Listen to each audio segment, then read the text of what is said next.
नमस्कार दोस्तों, मैं हूं आपका दोस्त, आपका होस्ट अनुराग मुस्कान। अच्छा ये बताइए, क्या आपको इस बात की इंफॉर्मेशन है, क्या आपको इस बात का पता है कि फिल्मी दुनिया का शोमैन बनने का मौका राज कपूर को मिला था तो उसके पीछे कई लोगों का हार्डवर्क था। लता मंगेशकर, मुकेश, राधु कर्माकर, शंकर जयकिशन, ये नाम तो याद है ना आपको? अरे याद है कि नहीं? इन्हीं में से दोस्तों एक नाम था गीतकार शैलेंद्र का। आपको पता ही होगा कि गीतकार लोगों को कम ही याद रहते हैं, क्या बताएं। फितरत ही कुछ ऐसी है कि म्यूजिक डायरेक्टर का नाम तो रेडियो स्टेशन पर भी लिया जाता है, लेकिन लिरिसिस्ट का नहीं। शैलेंद्र और राज कपूर की फ्रेंडशिप के बारे में बहुत कम जानते हैं लोग। आइए इन दोनों की दोस्ती के बारे में आज हम आपको डिटेल में बताते हैं। तो अपने कुर्सी की पेटी बांध लीजिएगा, क्योंकि आप आज एक दिलचस्प किस्सा सुनने वाले हैं।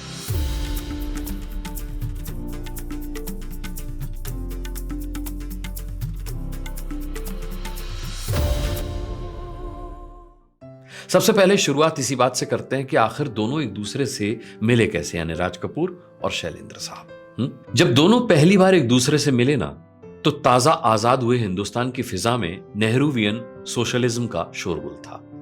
जेब में पैसे कम हुआ करते थे, लेकिन सेल्फ रिस्पेक्ट पूरी तरह से बरकरार होती थी। तब नए नए शैलेंद्र रेलवे की नौकरी के सिलसिले में बॉम्बे आए थे।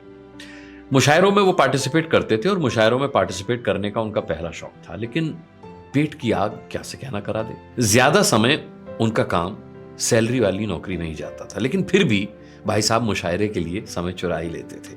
राज कपूर की फिल्में भी उन्होंने पहले देखी थी, लेकिन इंप्रेस नहीं हुए थे। लेकिन शोमैन के साथ ऐसा नहीं था। पहली बार उन्होंने शैलेंद्र को एक मुशायरे में देखा और उसके बाद से बस उनके फैन बन गए। फैन बनने के बाद एक सच्चे फैन की तरह उन्होंने शैलेंद्र को अप्रोच किया और रिक्वेस्ट की कि आप हमारी फिल्मों के लिए गाने लिखिए। लेकिन राज कपूर की झोली में अगर शैलेंद्र ने कुछ डाला तो वो था नो, NO, नो। लेकिन भैया राज कपूर भी कुछ कम नहीं थे, है ना। हाथ खड़े करना शायद उनकी डिक्शनरी में शामिल ही नहीं था। एक कोशिश और की उन्होंने। इस बार कवि महाराज को अपने RK स्टूडियो के कॉटेज पर आने का इनविटेशन दिया।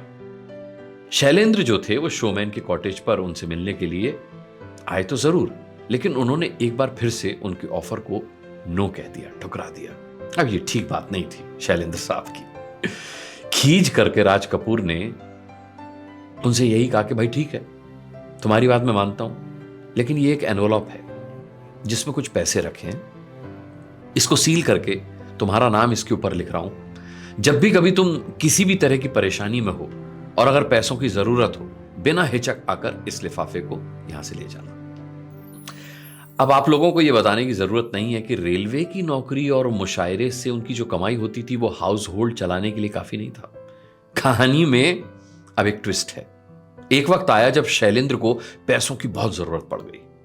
उनका बड़ा बेटा पैदा होने वाला था और अस्पताल के बिल देने के लिए कवि महाराज के पास पैसे कम पड़ रहे थे। शैलेंद्र कॉटेज पर आए, राज कपूर साहब के कॉटेज पर लिफाफा लेकर चलते बने। अब यहां पर राज कपूर का बड़प्पन देखने को मिलता है। राज कपूर को जब यह बात पता चली तो उन्होंने उसके बाद भी कवि महाराज को कांटेक्ट करने की कोई कोशिश नहीं की, क्योंकि बात जो थी वो कमिटमेंट की थी। कुछ दिनों के बाद शैलेंद्र खुद राज कपूर से मिलने आए और इस बार उनके हाथ में पेपर्स की शीट थी जिस पर कई कविताएं लिखी हुई थी। उसको आगे बढ़ाते हुए उन्होंने राज कपूर साहब से कहा कि ये तुम्हारे लिए है। जब शोमैन ने कहा कि इसकी जरूरत नहीं है तो शैलेंद्र ने कहा कि आपको क्या लगता है, मैं आपकी चैरिटी स्वीकार कर लूंगा। दोस्तों ये वही दिन था जब शैलेंद्र RK फिल्म्स का एक इंटीग्रल मेंबर बन गए। तो ये तो बात थी उनकी दोस्ती के शुरुआत की। उन दोनों की फ्रेंडशिप को लेकर एक और भी किस्सा है। आपने अपनी सीट की पेटी तो अभी तक बांधी हुई है ना? ठीक है। फिल्म तीसरी कसम के सेट पर भी उन दोनों की दोस्ती का कुछ अलग अंदाज देखने को मिला। शैलेंद्र की तीसरी कसम की शूटिंग मध्य प्रदेश के दमोह में चल रही थी। शैलेंद्र के जीजा जी इस फिल्म से जुड़े हुए थे और वही फिल्म यूनिट को लेकर के दमोह गए थे। हकीकत ये थी कि उस तरह के लोकेशन महाराष्ट्र में कई थे, लेकिन फिल्म की पूरी यूनिट शैलेंद्र जी से इतना प्यार करती थी कि उन्होंने लोकेशन दूर होने की शिकायत एक बार भी नहीं की। राज कपूर सेट पर सिर्फ अपने कुक के साथ आए और मेकअप मैन और हेयर ड्रेसर को बॉम्बे में ही छोड़ दिया। इसके पीछे उनका प्लान यही था कि शैलेंद्र, जो कि फिल्म के प्रोड्यूसर थे, उनका ज्यादा खर्चा ना हो। उन्होंने इसके पहले कई बार शैलेंद्र को फिल्म प्रोड्यूसर बनने से पहले डिस्करेज भी किया था, क्योंकि उन्हें पता था कि एक पोइट्री का मूड रखने वाला इंसान पैसों की दुनिया में ज्यादा दिन तक चल नहीं सकता। उन्होंने शैलेंद्र के पैशन को देखकर यहां तक कह दिया था कि तीसरी कसम मैं प्रोड्यूस किए देता हूं और तुम इसके एग्जीक्यूटिव प्रोड्यूसर बन जाओ, और मैं जो हूं वो अपना प्रॉफिट भी कट कर देता हूं। लेकिन शैलेंद्र कहां मानने वालों में से थे। फिल्म जब पूरी हो गई दोस्तों, और जब इसके प्रीमियर का आयोजन दिल्ली में तय हुआ, तब राज कपूर के साथ फिल्म के बाकी सितारों का भी अराइवल दिल्ली में हुआ। अरे अरे रुकिए, यहां पर आपको एक और ट्विस्ट मिलेगा।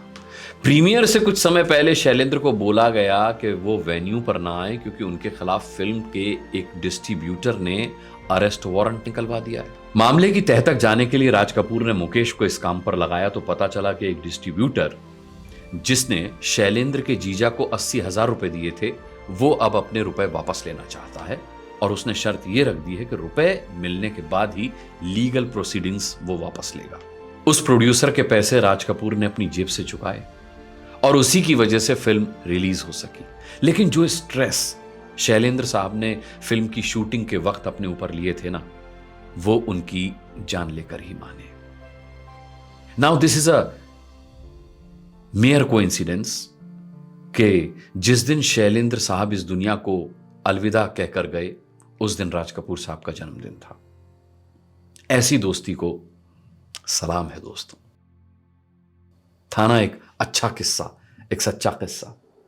इसी तरह द बिग बेंच के साथ बने रहिए। मैं ऐसे ही अच्छे और सच्चे किस्से लेकर के समय समय पर आपके बीच आता रहूंगा। अगला किस्सा लेकर बहुत जल्द हाजिर हो जाऊंगा। तब तक अपना बहुत बहुत ख्याल रखिएगा। मुझे इजाजत दीजिए। नमस्कार।